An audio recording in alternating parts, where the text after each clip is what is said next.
Poštovani gledaoci, dobrodošli u Stil. A u današnjem Stilu mnogo razloga da narednih pola sata provedete upravo uz nas, jer su sa nama zaista fantastični gosti. Na samom početku, u rubrici Ljudi od Stila, sa nama je čuveni doktor Nele Karelić, koji priča o svim svojim umećima i znanjima i šta je ono što ga očekuje i šta trenutno radi. Potom vas vodimo u jedan fantastičan atelje umetnice Nataše Šarić, selimo se zatim u pozorište, prikazujemo preparate koji su nezaobilazni u ovo doba godine i u vladavine koronom i predstavljamo još jednu vrlo zanimljivu mladu glumicu i mladu modnu dizajnerku. No, na samom početku, kao što smo najavili, u rubrici Ljudi od Stila, multitalentovani doktor Nele Karelić, pisac, muzičar, producent i još mnogo toga u jednom zaista fantastičnom čoveku.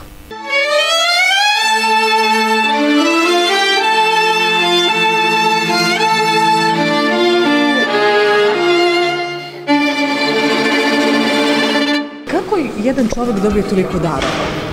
Pa ja mislim da je to sve isti dar u suštini, da je tu negdje neka moja, kako da kažem, moja radoznalost, kako i na koji način da napravim nešto što će vas da uzbudi. I onda, to je cilj umjetnosti, da umjetnik napravi nešto, da onaj koji to vidi, čuje ili pročita, dobije neku vrstu uzbuđenja. Mi smo to, kako se zove, ja to radim tako. Sad ne znam zašto mi to polazi za rukom, ali jest tako. Sad stremim da sa Stefanom to bude stvarno pomjeranje granica, što kažu. Ne volim ja tu riječ, ali ne znam bolju. Da bude nešto što će ostati upamćeno. Sad, da li će to biti 1, 2 ili 3 koncerta ili će biti 150, 200, 300 koncerata, to ja sad ne mogu da znam. Ali znam sigurno da taj jedan ako bude, da bude one of a kind, jedan jedini, da valja. A njegov san je bila velika lova, a znamo da života nema bez snova. Pošto je najtoksičnije za ljudsko tijelo i duh su informacije. To se sad pokazalo definitivno. Znači, ništa ne može da vam zagadi život kao informacija. Bez obzira da li je ona dobra, loša, ovakva i nakva, ali dobrih ima sve manje, a loših ima sve više radi tržišta informacija, jer tržište traži više loših, a manje dobrih. Znači, izbjegavajte informacije. Pokušajte da kad naleti informacija, vi se sklonite, da ona prođe pored vas. To je sad najvažnije. Znači, potpuno izbjegavanje informacija. Ako isključite sve komunikacione sisteme koje imate, televizor, telefon, kompjuter, gore, dole, budite sigurni da ćete saznati sve ono što se dešava. Nećete sigurno ostati neobaviješteni, jer je toliko informacija okolo da ona mora doći do vas, kako god znate ili ne. Ali tada neće biti toksično. Ironi Hile, šampion, izraziti favorit Hile, lepo ima ime.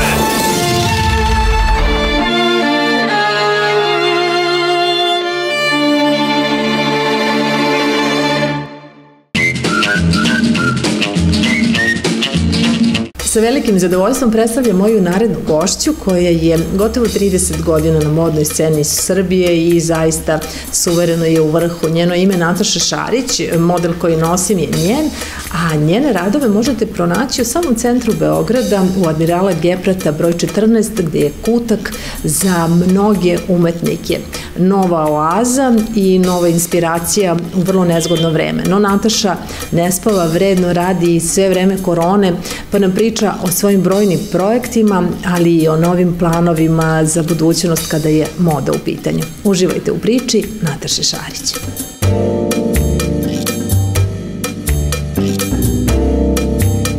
Pošto ovdje ima dosta u ovoj zgradi umetnika, jedno 14 umetnika, mi smo napravili kao da bude kao Rudnap distrikt, jer je ovo u stvari zgrada stare firme Rudnap, ex-Jugoslavije, i ovo je, adresa je Admirala Geprata 14 i svi koji žele da vide moj dizajn, pogledaju ono što ja radim, mogu da me nazovu i zakažu dolazak. Skoro sam morala kao nešto CV da doterujem, Pa znači ne mogu čak ni da se setim, jer ima tu i krupnih, kako bih rekla, projekata, a ima i mnogo onih sitnih, i neki spotovi, i neke male pomoći nekim prijateljima, muzičarima, i znači sve to nekako, to je mnogo, da ne kažem koliko sam samo radila u industriji, u komercijalnom, ajde da kažem u toj nekoj pret-a-porter ili ready-to-wear modi, koliko je tu samo kostima urađeno, koliko odeće, koliko savremene odeće, mislim, jednostavno ne brojim, nego prosto idem dalje, istražujem, eksperimentišem. Unazad 3 godine radim s jednom divnom filmskom i TV produkcijom, to je ATM produkcija, ispred koje stoje Nenad Okanović, glumac, i Bojan Ivković, muzičar, perkusionista i glumac, multimedijalni umetnik. I krenuli smo 2018. godine da radimo onako jako lepe projekte za decu. Praktično oni su me uvukli u to i nekako sam mnogo zavolela te sve projekte koji imaju veze sa decom, koji imaju veze sa edukacijom, i mnogo sam ponosna na kviz Nauči se čoveče, gde sam radila kostime, odnosno vizuelni identitet takmičara, klinaca. Studij je izgledao kao svemirski brod i na osnovu toga, inspirisana tom scenografijom, ja sam tako i uradila kostime za decu.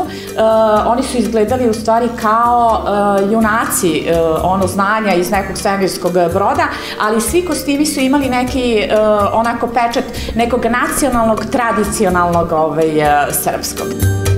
Radila sam na poziv isto ATM produkcije, dobila sam onako mogućnost da se i uradim kostim, nešto što nisam baš radila, znači to je kao duga forma, nastavak serije Složna braća.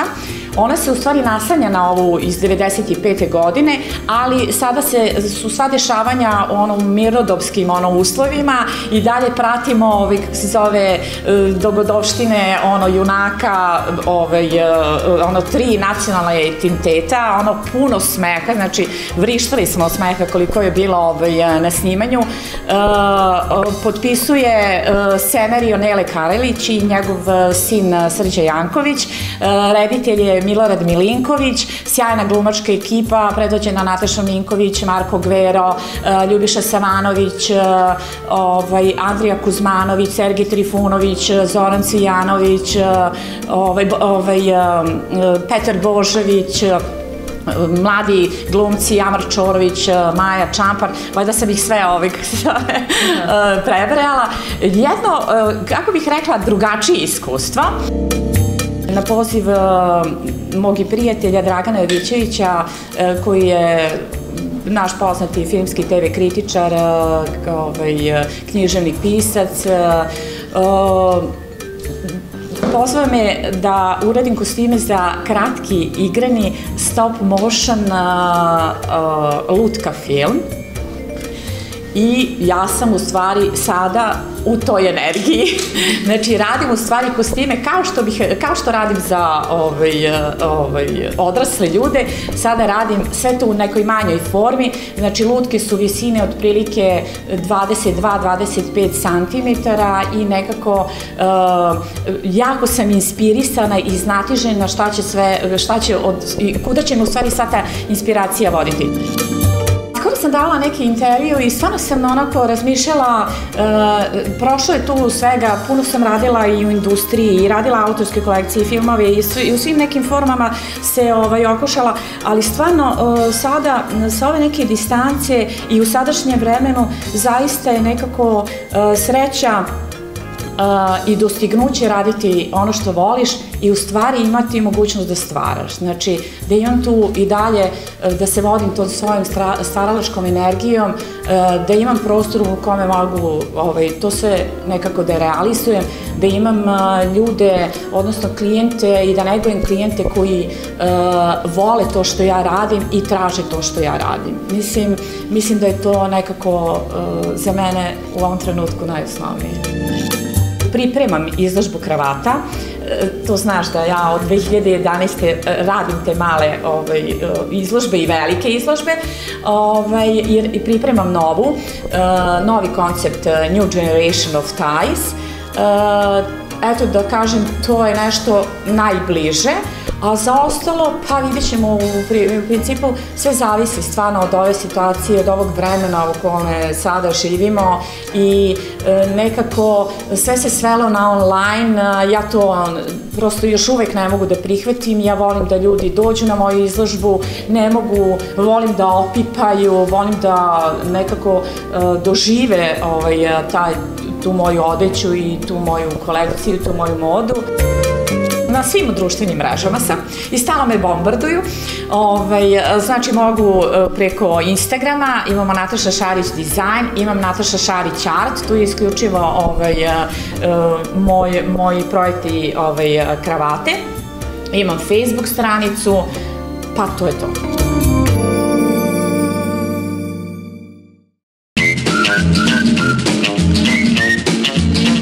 U vreme korone nezaobilazna je pažnja i vođenje računa kako napolju, tako i u sopstvenom domu. Zbog toga se bavimo delom koji se tiče kućne hemije i predstavljamo preparat koji se zove Zooflora. A Zooflora je preparat koji uništava 99% virusa i bakterija i koristi se u domaćinstvu. A kako se koristi, govori moja naredna gošća ispred kompanije Hemofar. Kako bih je opisala? Opisala bi je kao 3 u 1. Proizvod koji dezinfikuje, čisti i miriše u isto vreme. Od jedne flaše Zooflore koja možda samom potrošaču izgleda mala, pošto je 500 ml, mi možemo da napravimo 25 flaša po 800 ml. Zooflorom ubijamo 99,9% virusa, bakterije i gljivica, uključujući COVID-19. Da je potpuno bezbedna za decu, za kućne ljubimce, postoji čak i posebna Zooflora koja je namenjena čišćenju kaveza od kućnih ljubimaca, prostirki njihovih i tako dalje, ali je svaka Zooflora bezbedna i za kućne ljubimce. I jako je značajno, evo sada se dešava povratak dece u školske klupe, da oni budu bezbedni u svakom smislu, a to upravo Zooflorom možete postići. Mali rastvor napravimo detetu sa krpicom, ona naprska oko sebe prostor gde god da se našao i apsolutno je bezbedno i dezinfikovan koliko da je sedeo tu pre njega. Isto tako, mobilni telefoni, laptopovi prepuni su bakterija, virusa sa blagim solucijom Zooflore koja se pravi 1:20. Isprskamo, pređemo samo sa suvom krpom. Em vam miriše telefon i laptop, em je bezbedan i nećete dobiti nikakav virus, bakteriju, gljivicu, a posebno ne COVID-19 koga se svi plašimo, već evo 2. godina teče. Mi imamo 9 vrsta mirisa Zooflore, tako da možete izabrati. Linen fresh je nekako najpopularniji, to je kao svež opran veš, ali i pored toga postoje cvetne note, springtime, znači 9 mirisa možete isprobati. Sve vrste, recimo kod pranja veša, šta se dešava? U veš mašini neprijatan miris koji dolazi iz bubnja je u stvari posledica bakterija koje se tu skupljaju. 2 čepa Zooflore i na 90 stepeni oprete veš mašinu koja će posle toga mirisati zagarantovano bar mesec dana. Taj miris je sam po sebi dugotran. To je samo, recimo, jedan od načina primene.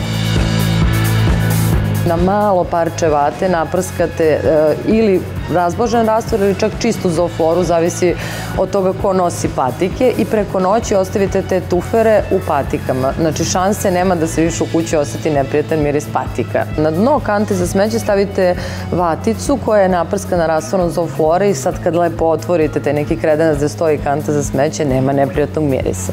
Evo sad čak, na primjer, i u centru grada vrlo se često osjeti neprijatan miris kanalizacije u kupatilima. Šta je rešenje, ali zaista fantastično delo. Znači, 1 čep Zooflore i preko toga čaša vruće vode. Oni slivni koji nađete bilo gde u kupatilu. Kupatilo vam miriše prelepo.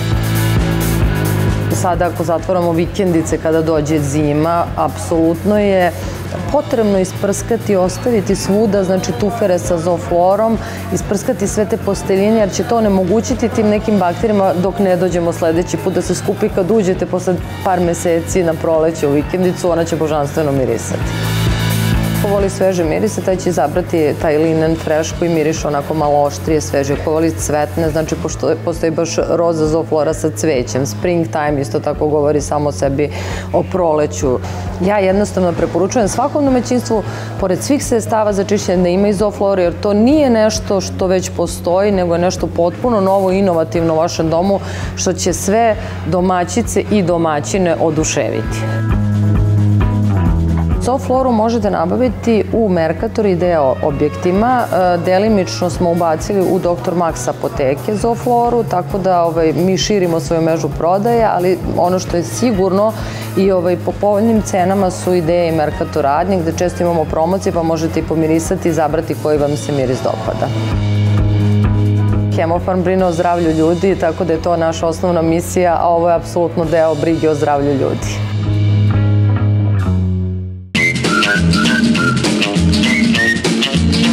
Viruprotect je inovativan sprej koji stvara zaštitnu barijeru na sluzokoži, zaustavlja respiratorne viruse, deaktivira ih i sprečava njihovo širenje. Viruprotect smanjuje simptome i trajanje prehlade. Viruprotect. Ne dajte šansu virusima. Ipak je to Hemofarm. Pre upotrebe detaljno proučiti uputstvo. O indikacijama, merama opreza i neželjenim reakcijama na medicinsko sredstvo posavitujte se sa lekarom ili farmaceutom.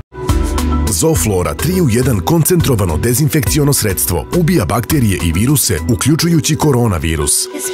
Efikasna na svim kućnim površinama. Neka vaš dom miriše neodoljivim Zoflora mirisima tokom čitavog dana. Mirisna i bezbedna za vašu porodicu i kućne ljubimce. Zoflora ubija bakterije i viruse sa stilom, uključujući koronavirus. Naredni prilog mogli bi da nazovemo sa Padjana Kopaonika do Londonskog Fashion Weeka, a naša naredna gošća dolazi iz Brusa, bavi se modnim dizajnom. To je njena porodična tradicija, gotovo dugačka 1 vek, no ono što je zanimljivo je da su se ovi modeli inspirisani srpskom tradicijom našli na Londonskoj nedelji mode. Dobar dan, hvala što ste me pozvali. Moje ime je Katarina Vuković i ja sam se odlučila između Pariza i Srbije zapravo da živim u Srbiji i radim sa svojom porodicom. Naša celokupna proizvodnja je zapravo poslednjih 80 godina u Brusu, to je podnožje Kopaonika odakle smo svi mi porodično. Tako da tu imamo prostor, tu nam je celokupna proizvodnja i sve žene koje zapravo zapošljavamo iz tih ruralnih sredina su iz Rasinskog okruga. Tako da proizvodnja je nekada kada one nisu u stanju da dođu konkretno u kompaniju da šiju. Mi imamo zapravo dosta programa gde mi njima svojim automobilima vozimo na adresu kući sve materijale da im nekako olakšamo. Pradeda se najviše bavi odelima, vojnim odelima i muškim odelima. Baba je radila samo na proizvodima od vune i tkanju, dok je mama bila klasičan modni dizajner. Ona je kao prva krenula sa tekstilnim proizvodima, od pamuka, svile, satena i tako dalje. I onda brat i ja smo od čitavog života zapravo znali već od neke svoje 10. godine da šijemo. Uvek to nešto kao neki hobi, kao neko zezanje u krugu porodice, s tim što sam ja, kao pošto sam male konstitucije, krenula malo ozbiljnije to da učim, zato što nigde nikada nisam mogla da nađem zapravo svoju veličinu. I to je tako nekako i krenulo zapravo. I onda smo se Nikola i ja u jednom momentu odlučili da 100% se posvetimo kompaniji, da se pridružimo njima. Od neke 10. 11. godine učim u porodičnoj firmi i šivenje, i embroidery, i vrste materijala, krojenje. Kasnije sam onda, kako sam krenula sama da čitam burde i da sama počinjem da učim kako se pravi kroj, kako se pravi šablon, zapravo onda krenula da istražujem i sajtove koji te mogu naučiti. Mama je bila tu svakodnevno, bukvalno za sve što mi je bilo potrebno. Radila sam u ateljeu u Parizu jedno vreme. Tu sam učila većinom embroidery i tako nekako vremenom se slažu kockice jedno na drugoj ide. Mislim da nije samo moda u pitanju, kao konkretno odevni predmeti, da je to neki fashion. Mislim da je ta neka naša ideja kojim se vodimo, da radimo na samozapošljavanju žena u ruralnim sredinama, da radimo na osnaživanju žena, da su nam pakovanja biorazgradiva od recikliranih materijala. Opet mislim da je naša neka ideja iza toga daleko bitnija od samih odevnih predmeta. Uvek forsiram da to bude nekakvi saten, svila, pliš, tako neki materijali koji jako prijaju na koži kada žena obuče da se osjeća prijatno u tome nečemu, a ne da je nešto gregucka ili da je nešto smeta. A boje su uvek nekako se vodimo tim lila, crvenim, ljubičastim, pink. Imamo i crne, uvodimo dosta crne, jer je crna opet elegancija. Trenutno jedino gde mogu da vide kolekciju je na društvenim mrežama, na našem web sajtu uniquefh.com ili na našem Instagram nalogu Unique Fashion House, jer je u planu otvaranje ovde naše concept store u Beogradu dok nađemo prostor.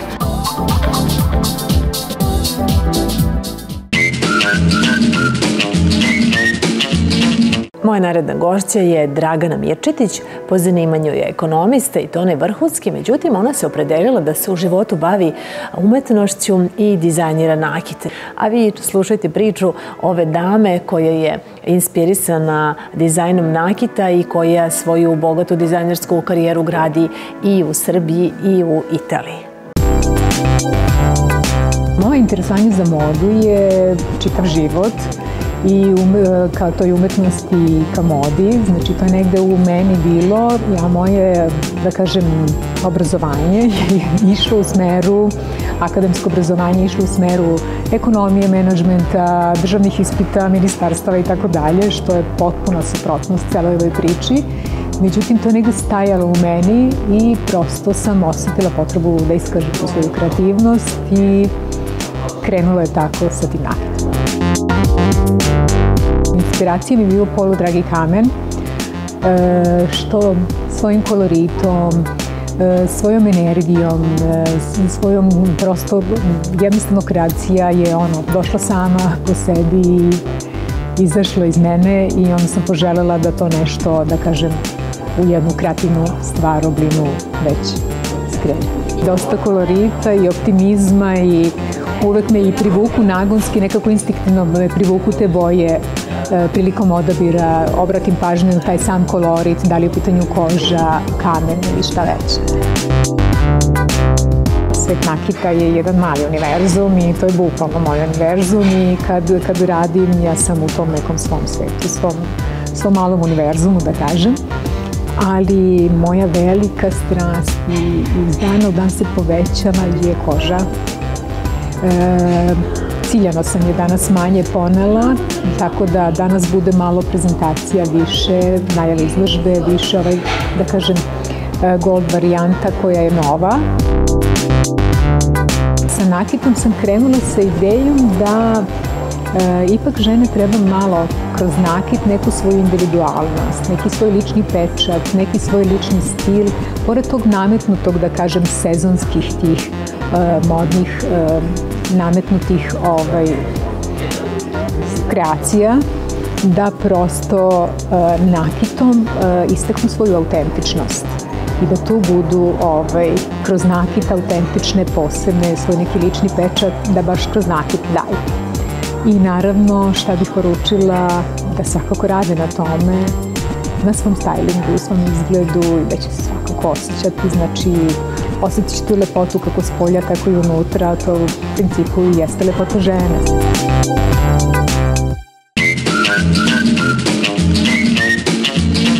Bilo je ovo sve što smo pripremili za danas. Ne zaboravite da stil gledate u standardnim terminima, ali smo tu za vas i na našem Facebook kanalu, na našoj Facebook stranici, kao i na našem YouTube kanalu. A do novog gledanja i do novih modnih i tema iz kulture želim vam da ostanete zdravi i da pametno provodite svoje vreme.